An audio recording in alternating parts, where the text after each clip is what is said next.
boa tarde, estamos de volta para a segunda edição, depois do bombástico vídeo da manhã. Eu digo bombástico sem nenhum pudor, porque afinal de contas a entrevista que Putin deu a Tucker Carlson está repercutindo e muito nos canais alternativos. É claro que a grande média fará de tudo para abafar o caso.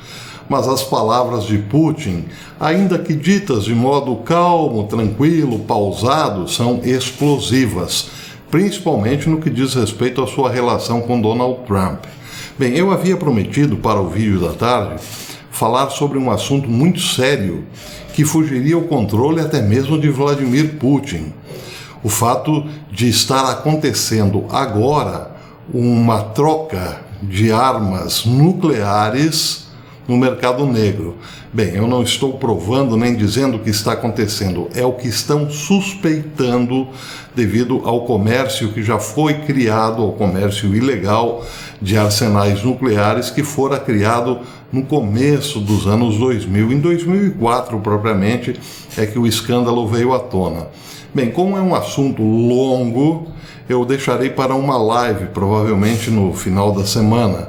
Realmente é um assunto longo e muito preocupante. E isso fugiria ao controle de qualquer governo, de qualquer Estado nacional, uma vez que há um mercado negro, uma vez provado a existência de um mercado negro, onde terroristas podem estar comprando armas nucleares, terroristas sem vínculo nenhum com governos ou com Estados nacionais.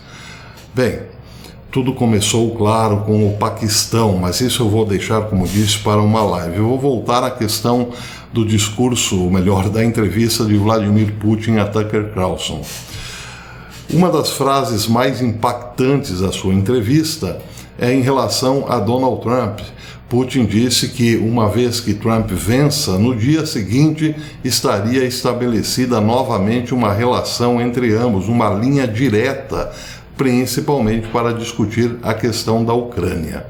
É claro que isso atingirá de algum modo a campanha de Donald Trump, porque não é preciso ser gênio para imaginar o quanto isso preocupa ao Deep State. Afinal, foram gastos na Ucrânia bilhões de dólares, não só com o interesse de vencer a Rússia, mas algo muito maior, de impor a partir da própria Ucrânia o modelo de um governo mundial. Então os interesses são muitos, bilhões foram gastos realmente em muitas armas também, mas muito desvio de dinheiro para alimentar uma elite que amanhã ou depois pretende dar as cartas no mundo. E não pode ser, claro, um projeto destruído pela volta de Donald Trump, por exemplo, isso segundo a lógica do Deep State. Mas suponhamos que uma vez que Trump chega ao poder, estaria criado então um problema não só para o Deep State, mas para a própria existência da OTAN. Há poucos dias, em New Hampshire, Donald Trump disse que se os Estados Unidos estivessem em guerra e precisando da OTAN, certamente não receberiam o apoio. Trump também colocava em dúvida a importância de gastar milhões de dólares com a OTAN, já que a OTAN não responderia satisfatoriamente em caso de necessidade dos Estados Unidos.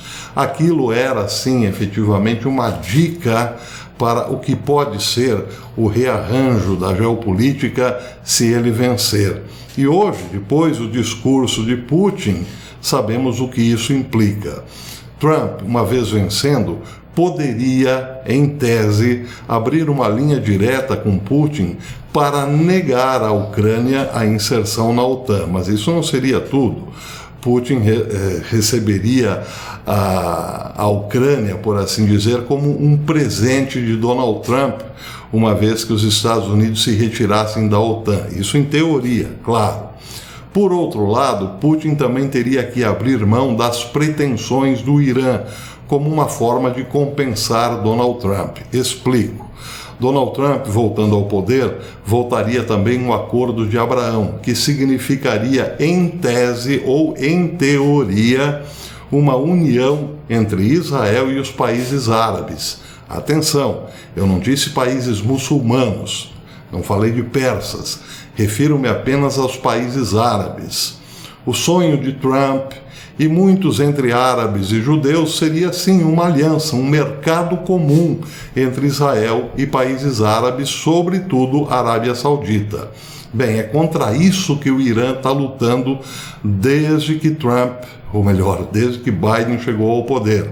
Impedir, porque Biden, quando chega ao poder, tem a missão de desfazer o Acordo de Abraão, ou melhor, transformá-lo em outra coisa. Por conta, evidentemente, das exigências do Irã e também porque a política norte-americana de Biden, que é a mesma de Barack Hussein Obama, era de tornar o Irã a maior potência no Oriente Médio. Então, o que aconteceria se Trump voltasse seria a retomada desta possibilidade de um mercado comum ou de uma aliança entre Israel e países árabes. Putin retiraria o apoio que dá ao Irã por conta disso e tentaria convencer a China de que seria um bom negócio ter a Ucrânia em sua posse novamente. Aí também considera-se o potencial agrícola da Ucrânia, que favoreceria e muito a China, por exemplo. São grandes negociações, ou seriam grandes negociações em tese. Vamos dar o Oriente Médio aos israelenses e aos árabes, em contrapartida receberemos toda a Ucrânia, porque Estados Unidos não depositariam mais, não despejariam mais bilhões de dólares na Ucrânia e abandonariam a política de transformar o país de Zelensky numa sucursal da OTAN, ou melhor, da União Europeia. Tudo isso são possibilidades. Bem, Vladimir Putin também anda um pouco na corda bamba em relação a Trump. Ele não pode declarar um amor incondicional a Trump, tendo em vista que o seu principal parceiro no momento é a China. Isso porque a China vê com preocupação também a volta de Trump, já que foi Trump quem, na verdade, colocou a China em maus lençóis, efetivamente, no terreno, no âmbito econômico e comercial. Trump travava uma batalha comercial com a China e estava vencendo. Então a China, evidentemente, não vê com bons olhos a volta de Trump ao poder, mas a Rússia vê. Quem poderia também ver a volta de Trump com bons olhos seria a Coreia do Norte, que, como disse em vídeo anterior, não tem assim, digamos, muito amor pela China, porque a China quer ter o controle, claro, sobre Pyongyang. E Kim Jong-un não seria o capo ideal da China nesse momento. Estaria muito mais propenso a criar bons laços de comércio com a Rússia do que com a China propriamente, já que a Rússia nem de longe tem a pretensão de controlar Pyongyang, como é a intenção da China. Uma vez que Trump voltasse ao poder, é até possível que passe pela cabeça de Kim Jong-un uma espécie de sociedade com a Rússia e com os Estados Unidos. Com a Rússia como forma de proteção de suas fronteiras, mas também troca de conhecimento ou de tecnologia militar, e com Donald Trump o fim das sanções econômicas e até mesmo, quem sabe, investimento ocidental na Coreia do Norte, para fazê-lo uma espécie de reedição da política chinesa do começo dos anos 70 do século passado. Tudo isso em teoria. Mas, de teoria em teoria, os dias vão passando e logo mais chegaremos à eleição. Mas a questão é, a partir do que Putin falou, Trump terá a vida mais tranquila ou mais turbulenta? Claro que muitos estão pensando nisso agora, que a vida de Trump será infinitamente mais turbulenta.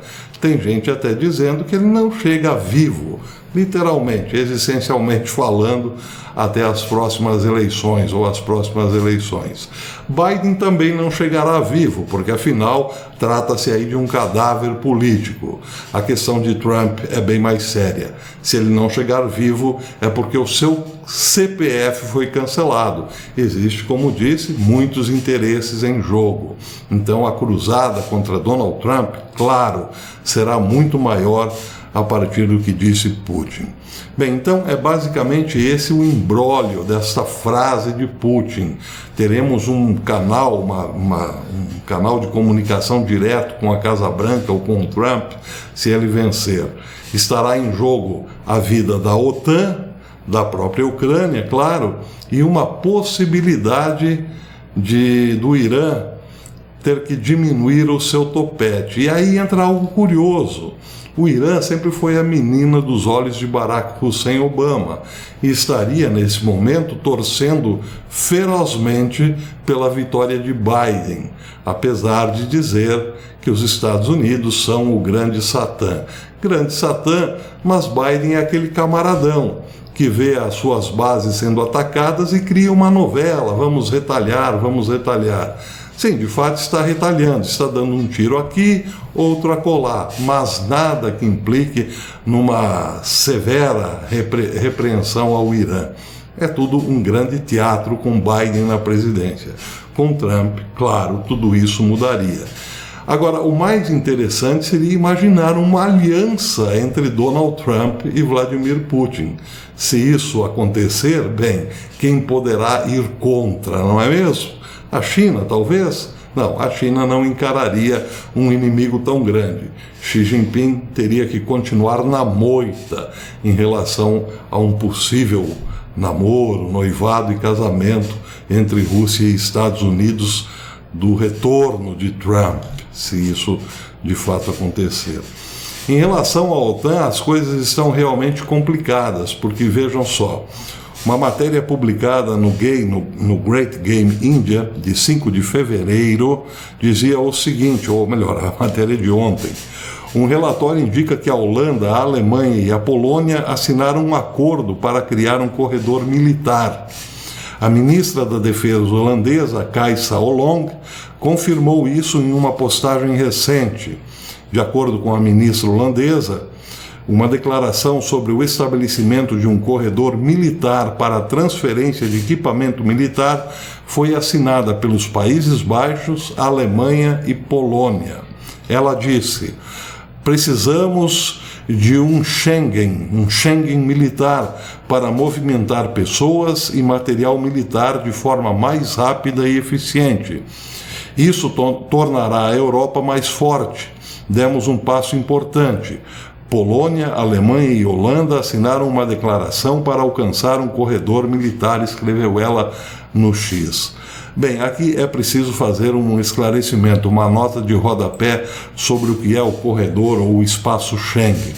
O espaço Schengen é uma das principais realizações do projeto europeu. Começou em 1985 como um projeto intergovernamental entre 5 países da União Europeia: França, Alemanha, Bélgica, Países Baixos e Luxemburgo. E expandiu-se gradualmente para se tornar a maior zona de livre circulação do mundo.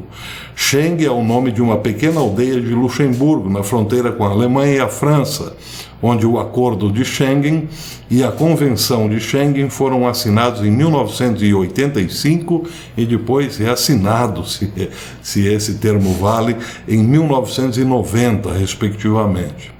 Fazer parte de um espaço sem controle das fronteiras internas significa que os países não efetuem controle de suas fronteiras internas, exceto em caso de ameaças específicas, e efetuem controles harmonizados nas suas fronteiras externas, com base em critérios claramente definidos.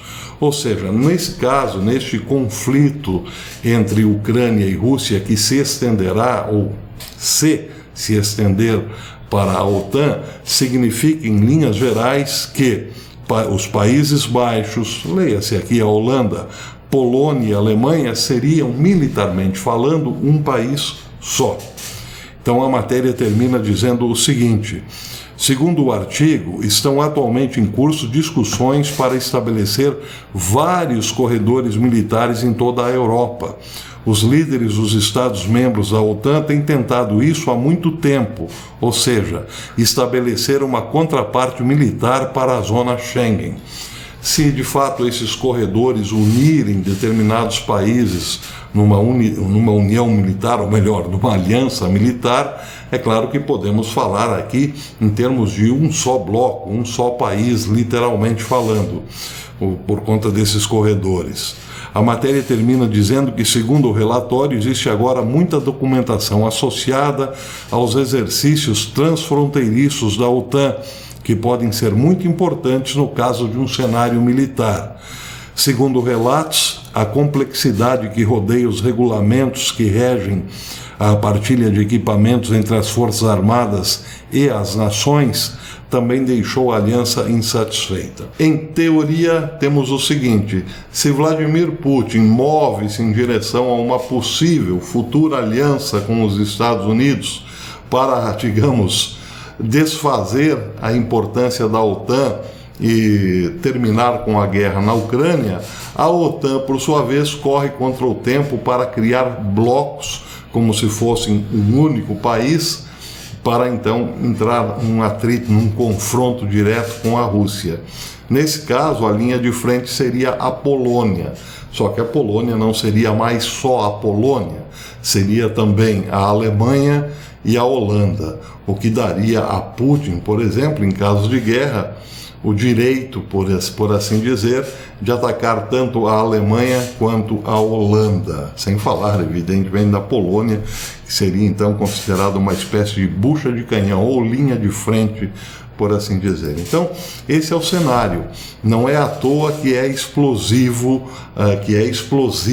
a fala de Putin. Ter Trump como um aliado é colocar todo o Deep State em pânico. Pois é, esse é o momento em que estamos aí. Será que Trump terá condições de chegar vivo até o pleito? Essa é a questão. Ainda que preso, poderá disputar a eleição, mas, enfim, estar preso numa situação dessa também é realmente muito perigoso. O loirão, que se cuide. Se você gostou desse vídeo, deixe o seu like e verifique, fiscalize a sua inscrição. Veja se você ainda está inscrito no canal. Se não estiver mais, inscreva-se novamente e acione o sininho para receber as notificações dos nossos vídeos. Até amanhã, se Deus quiser.